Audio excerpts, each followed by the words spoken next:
Come on, champ. Pull yourself together.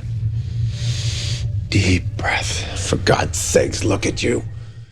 Hey guys, this is your host Richard with another Malvis video. The 4th episode of Season 4 dives into Homelander's past, his troubles growing up in isolation without any parental figures, and as a science experiment instead of a child. All of this led to a serious case of mummy issues, identity crisis, lack of moral compass, power imbalance, and antisocial personality disorder, or ASPD. Having said that, I don't think he's essentially a bad person. I mean, he has emotions and can sometimes care about people. For instance, he was really excited about meeting his father, aka Soldier Boy, and he was equally elated to meet his son Ryan, but his dark past makes him do the things he does. So in this video, we'll dive into the psychology behind Homelander's current mental state and how his extremely grim, traumatic, and nearly torturous childhood shaped his mind as an adult. But first, let me give you a quick background so that the video feels more comprehensive. When the 3rd episode ended, we saw Homelander unable to understand that Ryan was hurt because of killing the stunt instructor, not because Homelander stole Ryan's thunder during the kid's first ever save. Of course, this also hints toward Homelander's acute narcissism, but what's worse for him is that Ryan runs away in disgust and disappointment, almost depriving Homelander of the love and respect he's always craved. That's the one thing that's human about him, and although Homelander hates being so needy, he can't do anything about it. That's when his other personalities confront him in the mirror. They tell him to give away this human need for constant validation, acknowledgement, and love. In the Hero-gasm episode from Season 3, it was just one other personality that speaks to Homelander, but in Season 4, we see his dissociative identity disorder has worsened, and there are like 3 different personalities now. They tell him to go back to where it all started, the secret lab of Jonah Vogelbaum, where the evil scientist carried out what's called Project Odessa.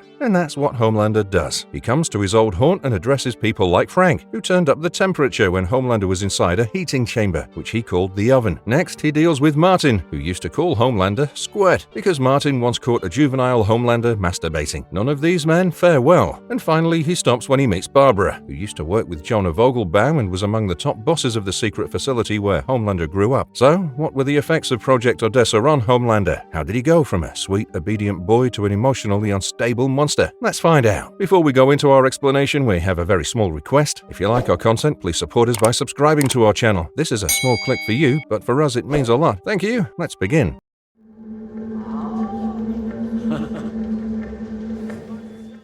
Lack of parental figures. So yeah, Homelander grew up in a controlled, isolated environment with no real parental figures. He considered Vogelbaum to be his father even in his pre-teens, a father who experimented on the poor kid. This emotional neglect during his formative years significantly impacted his psychological development, particularly his ability to form healthy emotional attachments and a stable sense of self. In fact, it was so bad that young John would consider forming a mother-son bond with his female tutors. But of course, these experiences never went well for the ladies. One time, Homelander asked one of his tutors if she was his mummy, and the woman didn't correct him. Now, this was either out of courtesy or she was asked by her employers to answer affirmatively if Homelander posed any such question. Anyway, Homelander got up from his seat to hug the woman, but he did it so hard that her bones crunched inside her, and she died immediately. Homelander initially seemed a bit scared, but Vogelbaum assured Homelander that he'd take care of the woman like he took care of the rest. So, of course, this was not the first such instance. Now, this incident also cemented a dark belief in Homelander's head. You see, he started seeing people as replaceable. Humans were nothing more than tools to him, and this thought remained in his head forever. It was slightly repressed in his peak adulthood, but by Season 3, he started seeing humans as inferior to him. And of course, things are looking much worse now. You just need to let me protect you. Oh, you're gonna protect me? Maternal relationship and Oedipal complex. You see, Homelander never had any strong or meaningful relationships with a woman when he was a child. Usually, we all have a mother or a motherly figure who teaches us about life and helps us grow as a person. The female figure helps us develop healthy relations as adults because we learn how to handle our emotions from the mothers or motherly figures. However, Homelander didn't have that, and when he set out to climb the mountain, there was no one to make him lunch and there was no one to remind him to wear a pair of clean underwear. This ensured that he was always looking for strong females in his adult life, be it Madeline Stillwell, Queen Maeve, or Stormfront. Homelander's relationship with Madeline Stillwell is a critical aspect of his need and dependency. In fact, this is where his need for love and validation also stems from. His interaction with Stillwell is pretty much reminiscent of the Oedipus complex, where Homelander seeks maternal comfort and approval from Stillwell, and he often shows it through his childlike behavior around her, like resting his head on her lap or drinking her breast milk. However, all of this wasn't entirely motherly. Their communications and encounters always had a pretty sexual undertone. His craving for breast milk, specifically from bottles prepared for Stillwell's biological child, is enough to highlight his arrested psychosexual development and competition for maternal attention. Hello, everyone. John, Homelander. Identity crisis and power imbalance. One of his most significant flaws is that his superiority complex pretty much masks his insecurities. Do you remember the Indominus Rex from Jurassic World? Well, that magnificent monster was bred in captivity, and once it got into the wild, it started to figure out its place in the food chain. Something similar happened with Homelander. He was raised to be the most powerful superhero, and was deprived of normal social interactions and guidance. This led to a superiority complex, which compensated for and blanketed his deep-seated insecurities and an inferiority complex. You can see it all whenever his powers and public persona are challenged or undermined. This is pretty much the reason why Homelander doesn't deal well with criticism, and why he has such a giant ego. There are like a number of instances where Homelander has killed people for absolutely petty reasons, the latest being Annika.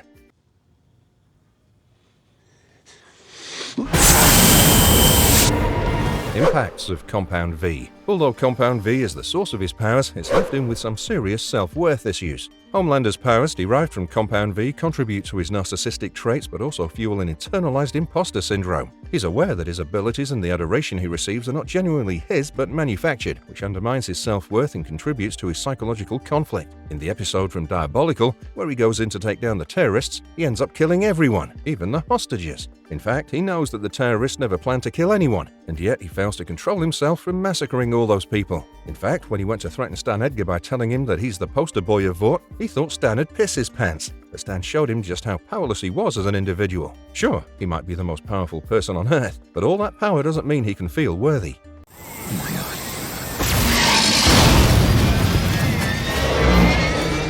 God. Manipulation and exploitation. Needless to say, he was used by Vought throughout his life. Homelander's been manipulated and used by Vought for their corporate goals. This exploitation has exacerbated his emotional and psychological issues, reinforcing his detachment from humanity and moral ambiguity.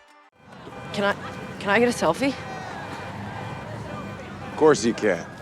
Public persona versus private reality. Homelander's public persona as a noble superhero conflicts with his private reality as a troubled man with a plethora of childhood abuse and trauma. This duality is a source of constant struggle, as it also influences his erratic and often violent behavior as he attempts to reconcile these conflicting identities. You see, this is also the basis of his dissociative identity disorder. He's been trying to maintain a public persona for so long that the public image became a different personality in itself. Then there's an identity of this needy man-child that he houses within himself, which stands in contrast with a superpowered individual who wants to dominate the others. Interestingly, in the third episode of Season 4, the various Homelanders he speaks to in the mirror includes one curious personality. The one on the top seems to be the most composed one, and looks at things from a very pragmatic and practical prism.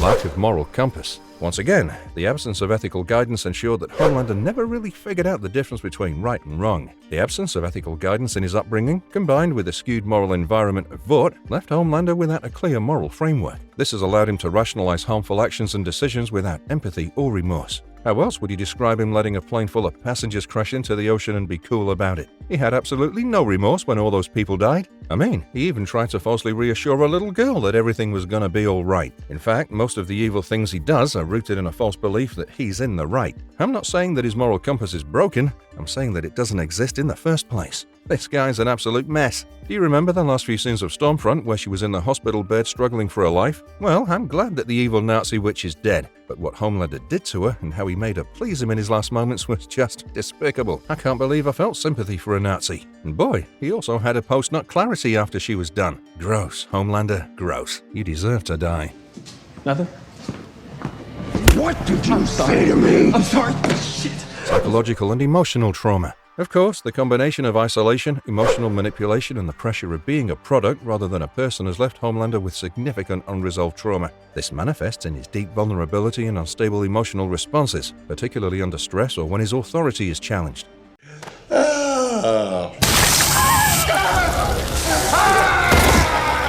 His Homelander finally free of his need for love and validation after killing everyone who hurt him? In episode 4, Homelander takes a trip down memory lane, but not the kind that leaves you feeling nostalgic. He heads back to where it all began and unleashes chaos on everyone who ever crossed him as a kid. Despite his rampage, Barbara points out that wiping out his past foes won't scrub away those pesky human emotions that are now hardwired into him. He tries to erase his old identity, John, and goes on a Vought killing spree, hoping it'll give him some peace. But no, it's not that easy, and it doesn't work that way. If anything, he probably made it worse for himself. By the end, he goes full-on murder-murderson. He locks Barbara in the isolation room he calls the Bad Room and turns the place into a slaughterhouse. All we see are the remains of those he's destroyed. It's his exclusive way of sharing the trauma that messed him up. Deep down, Homelander knows that all this carnage won't free him from Vaught's psychological chains. He's too far down the path of violence to turn back now. His future looks like it's just more of his chaos train with no stops in sight.